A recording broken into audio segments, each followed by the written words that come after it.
नमस्कार साथियों। आशा है आप सभी लोग स्वस्थ और सकुशल होंगे। मैं डॉक्टर कामना सरकार एक बार फिर आपके सामने उपस्थित हूँ और आपका आभार प्रकट करती हूँ कि आपने मेरे पिछले वीडियोस को देखा और उसे सराहा। मैं आपसे आशा करती हूँ कि आप मुझे इसी प्रकार से प्रोत्साहित करते रहेंगे ताकि हम अपनी श्रृंखला को और आगे ले जा सकें और आपको अपने देश के जो कानून हैं उनकी मूलभूत जानकारियों से मैं आपको अवगत करा सकूं। तो साथियों, आपको याद होगा हमारे पिछले एपिसोड में हमने शुरुआत की थी जागो ग्राहक जागो, अर्थात उपभोक्ताओं के अधिकारों के बारे में हमने बात की थी। उपभोक्ता संरक्षण अधिनियम 1986 के अंतर्गत उपभोक्ता कौन होते हैं, उनके कौन कौन से अधिकार हैं जिसका कि संरक्षण उस अधिनियम में दिया गया था, उसके बारे में हमने जाना। 1986 के बाद देश में बहुत परिवर्तन हुए और धीरे धीरे ई कॉमर्स अपनी जगह बनाने लगा।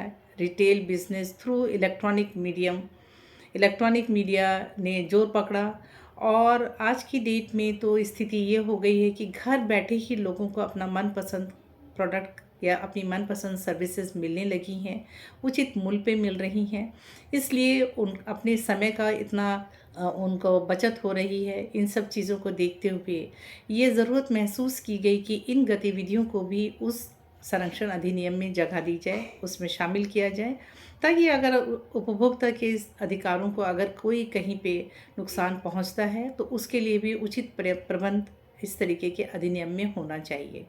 तो इन चीज़ों को ध्यान रखते हुए साथियों 2019 में अधिनियम में संशोधन किया गया और वो संशोधित अधिनियम 2020 में लागू किया गया, जिसको कि हम उपभोक्ता संरक्षण अधिनियम 2020 के नाम से जानते हैं।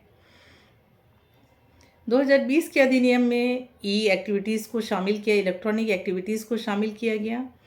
साथ ही उसमें कुछ और नई चीज़ें लेके आएगी, जैसे एक प्राधिकरण का गठन किया गया। उस प्राधिकरण का मुख्य उद्देश्य है कि उपभोक्ताओं के अधिकारों को संरक्षण देना, उसके अधिकारों को बढ़ावा देना और उसकी शिकायतों का पूर्ण रूप से निपटारण करना, उसकी शिकायतों को पूर्ण रूप से सुनवाई करना और उसे किसी भी प्रकार के नुकसान जो होता है, अगर कंज्यूमर को कोई नुकसान हुआ है, उसकी भरपाई करना। इसके साथ ही जो ट्रेडर्स हैं या मैन्युफैक्चरर हैं, अगर उनकी वस्तुओं में या अगर उनकी सर्विसेज में लगातार डेफिशिएंसी आ रही है, तो इस प्राधिकरण को इतना बड़ा अधिकार दिया कि वो चाहे तो उन ट्रेडर्स को या उन मैन्युफैक्चरर्स को नोटिस इशू कर सकता है, उनकी सर्विसेज को प्रतिबंधित कर सकता है, उनकी जो गुड्स हैं उसको वापस मंगा सकता है, मार्केट से उसको पूरी तरीके से वापस मंगवाने का अधिकार उनके पास है। साथ ही अगर वो उनकी बातों को या उनके निर्देश की अवहेलना होती है तो उसके लिए उनके पास दंडिक प्रावधान भी है, अर्थात वो पेनल्टी भी दे सकते हैं।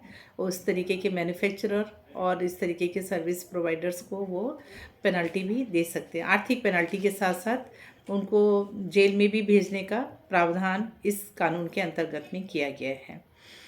इसके साथ ही साथियों जो अधिकार क्षेत्र बढ़ाया गया है वो जो उपभोक्ता की जो शिकायत निपटारण का जो कमीशन है, पहले इसे फोरम बोला जाता था किंतु इस अधिनियम के अंतर्गत में उसको कमीशन बोला गया है। उनका आर्थिक अधिकार क्षेत्र भी बढ़ा दिया गया है।